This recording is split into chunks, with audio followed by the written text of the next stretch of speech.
Well, hello and welcome to our executive interview with Arctic Paper. I would like to introduce Michał Jarczyński, who is the CEO of the company. Thank you very much for joining us today. Hello, good morning.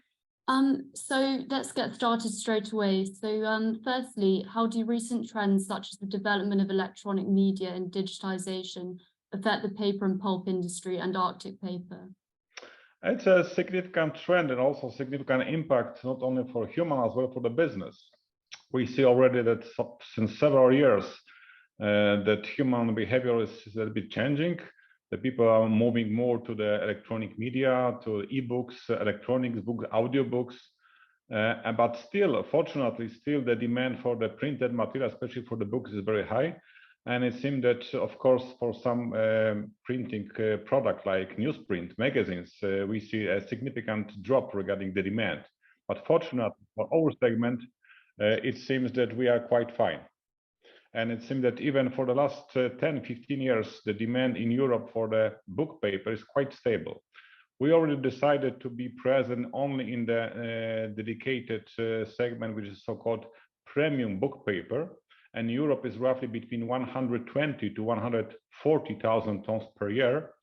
And we see this market is very stable, and we are the biggest producer, biggest supplier of the premium book paper, and which is roughly 65% is delivered by Arctic Group. Great, thank you. And please, could you describe your 4P strategy from 2022 to 2030? Exactly 1 year ago, we announced and we published our new strategy, so-called 4P, just and as for better understanding, this strategy consists of 4 strong pillars: pulp, paper, which is already in our portfolio since several decades, and we put 2 new: pulp, paper and packaging. Why paper and so why the packaging and why power? Because packaging is quite related to the pulp and paper production. A lot of packages which are part of the circular economy is also produced from the paper, and we would like to be present. We have some experience, and this is the reason that already started to produce some packaging grade and some new projects are in coming years in the stream. And then the power. We discovered 4 or 5 years ago it would be quite important to improve our on-site energy production to be more energy self-sufficient and as well to minimize the impact of CO2 emission. And then we decided also that all 3 segments, means pulp production, paper production, and packaging production, is also affected by the turbulence of energy market, and it would be great to produce as much as energy on site. And this is the background that, as mentioned already 1 year ago, we decided to develop these 2 new segments, means packaging and power, and looking the world around us, especially the turbulence of the energy market during 2022, it was a proper decision. How does the current energy market turmoil affect Arctic Paper? The paper production as well the pulp production is so-called energy-intensive production processes. It means that we need heat, thermal energy, and as well we need electrical energy to drive pumps, motors, and to produce pulp and paper. And the turbulences which we already see in the market since the war started beginning of this year have a huge impact on our industry. It was significant increase of the energy costs as a percentage of the total cost. Let's say 1 year ago, the energy cost was roughly 10 to 15%. Today is between 40, even sometimes 50% of the production cost. Fortunately, as I mentioned before, we decided some time ago that it would be smart to maximize on-site production, and all of our production facilities in Sweden and in Poland have on-site production. We are using mainly green energy. We are using the biomass, we are using solar energy, we are using hydro energy in Sweden, and as well high efficient cogeneration energy production in Poland. And this year, Arctic Paper's share price has risen sharply, up roughly 200%. Could you explain this positive trend? It's a good signal for the management, for the company employees, and as well mainly for the shareholders. Indeed, for several years we were able to deliver to the market quite stable results. EBITDA for the last 5-10 years is between 60 to 70 million euros. And it seems that the market discovered that we are a stable company and we're able to deliver proper figures, proper results. And it means that markets see us as a stable company.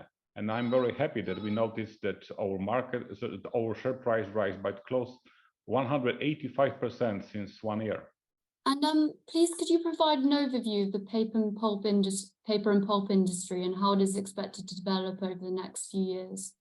I think that this digitalization trend is a huge impact for our industry. We have to find the niches which are quite stable. We see some markets which are diminishing, that the demand in Europe and as well global is going down.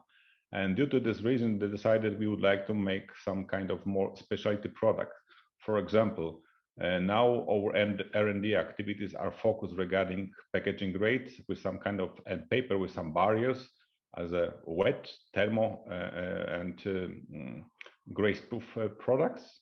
And also during the COVID time, we discovered it would be good just to think about the new product which give us more security for users. And then we discovered the paper so-called Amber Care, the paper which is dedicated for the documents, some medical documentation. There are some special treatment to reduce the virus and viruses and bacteria up to 94% in 2 hours.